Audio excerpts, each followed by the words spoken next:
11 বছৰ ধৰি মেট্ৰিক পৰীক্ষাত প্ৰথম বিভাগত 100% উত্তীৰ্ণৰ ৰেকৰ্ড গঢ়ি অহা শিৱসাগৰৰ আগশাৰীৰ শিক্ষানুষ্ঠান নিউলুক একাডেমীৰ পুনৰ ঈৰ্ষণীয় সফলতা। শিৱসাগৰৰ আগশাৰীৰ শিক্ষানুষ্ঠান নিউলুক একাডেমীয়ে উচ্চতৰ মাধ্যমিক পৰীক্ষাটো পুনৰ এবাৰ ঈৰ্ষণীয় সফলতা লাভ কৰি নিজৰ সফলতাৰ ধাৰা অব্যাহত ৰাখিবলৈ সক্ষম হৈছে।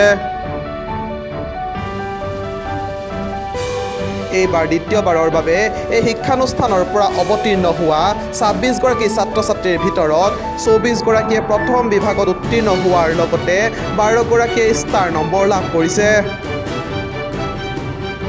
তদুপৰি কম্পিউটাৰ বিজ্ঞান শাখাৰ আটাইকেইগৰাকীয়ে 90%তকৈ অধিক নম্বৰ লাভ কৰিবলৈ সক্ষম হৈছে।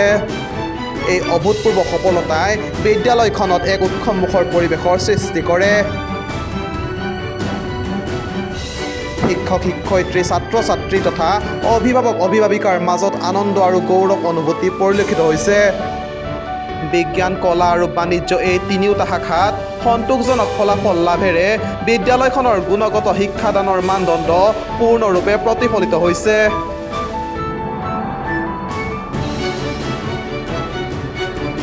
বিশেষকৈ উল্লেখযোগ্য যে 2014 চনৰ পৰাই এই শিক্ষানুষ্ঠানখনে মেট্ৰিক পৰীক্ষাত 100% ছাত্ৰ ছাত্ৰীক প্ৰথম বিভাগত উত্তীৰ্ণ কৰাৰ ঈৰ্ষণীয় ৰেকৰ্ড গঢ়াৰ ধাৰা অব্যাহত ৰাখি আহিছে। এই অবিৰত সফলতাই নিউলুক একাডেমীক অসমৰ শিক্ষা ক্ষেত্ৰত এক শক্তিশালী উপস্থিতি হিচাপে প্ৰতিষ্ঠা কৰিছে। এইবাৰো ছাত্ৰ ছাত্ৰীসকলৰ সুন্দৰ ফলাফলত বিদ্যালয়খনৰ অধ্যক্ষ শ্ৰীমন্ত বৰঠাকুৰে গভীৰ সন্তোষ প্ৰকাশ কৰাৰ লগতে সকলো শিক্ষক শিক্ষয়িত্ৰী ছাত্ৰ ছাত্ৰী আৰু অভিভাৱক অভিভাৱিকাক আন্তৰিক অভিনন্দন জনাইছে।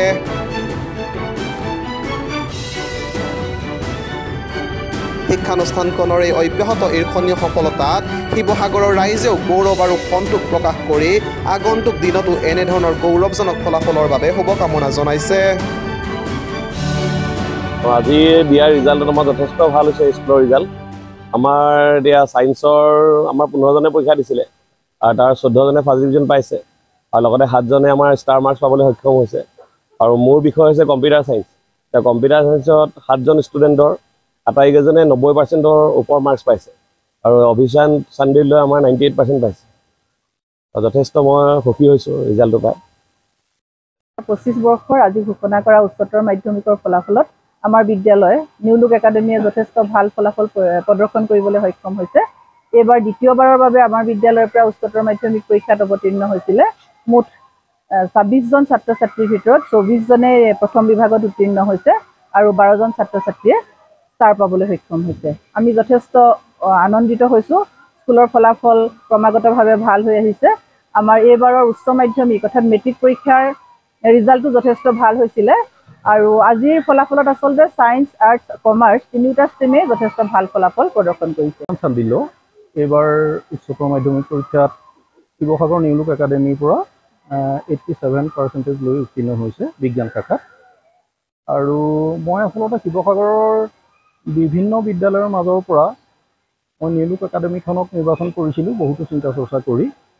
আৰু বিদ্যালয়খনৰ মই বিশেষকৈ এটা দিশত বেছি ভাল লাগিছিল যে বিদ্যালয়খনৰ অনুশাসনৰ দিশটোত বিদ্যালয়ৰ অধ্যক্ষ মহোদয়কে প্ৰমুখ্য কৰি বিদ্যালয়ৰ সকলো শিক্ষক শিক্ষয়িত্ৰীক মই যথেষ্ট অনুশাসনৰ মাজত ছাত্ৰ ছাত্ৰীসকলক ৰখা দেখিছিলোঁ আৰু সেই দিশটোৱে মোক যথেষ্ট অনুপ্ৰাণিত কৰিছিল।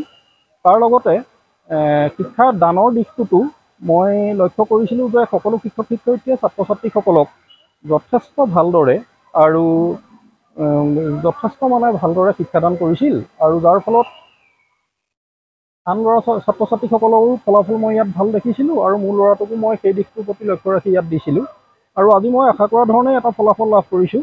আৰু ইয়াৰ বাবে মই বিদ্যালয়ৰ অধ্যক্ষ মহোদয়কে প্ৰমুখ্য কৰি বিদ্যালয়ৰ সকলো শিক্ষক শিক্ষয়িত্ৰীক মই ধন্যবাদ তথা কৃতজ্ঞতা জ্ঞাপন কৰিছোঁ আৰু আগলৈও এই বিদ্যালয়খনৰ উত্তৰোত্তৰ উন্নতি কামনা কৰিছোঁ। 2025 বৰ্ষৰ উচ্চতৰ মাধ্যমিক পৰীক্ষাৰ যি আজি ফলাফল ঘোষণা কৰা হ'ল তাত আমাৰ বিদ্যালয়ৰ পৰা 26জন ল'ৰা ছোৱালীয়ে পৰীক্ষা দিছিলে।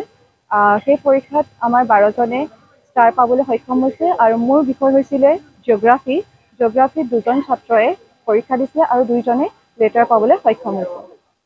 টোটেল ষ্টুডেণ্ট আছিলে 26টা। তাৰ ভিতৰত আপোনাৰ ষ্টাৰ 12জনে পাইছে, আৰ্টছৰ 7জন আছিলে। 7জনৰ ভিতৰত দেৱাশিষ বুলি যিজন ছাত্ৰ আছিলে তেওঁ পলিটিকেল ছায়েন্সত 97 পাইছে। প্ৰকল্প লোৱাজনে পলিটিকেল ছায়েন্সত 95 পাইছে। হৰিপ্ৰিয়া বুলি যিগৰাকী ষ্টুডেণ্ট আছিলে তেওঁ 91 পাইছে। 7টা ষ্টুডেণ্টৰ 4গৰাকীয়ে পলিটিকেল ছায়েন্সত লেটাৰ পাইছে।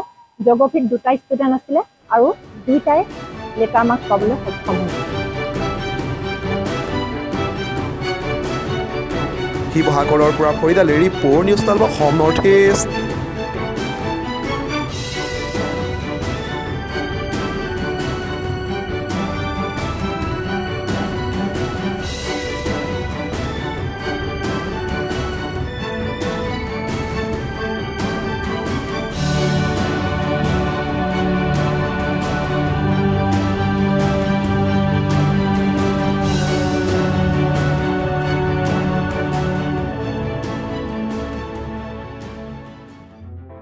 News 12 Assam north east.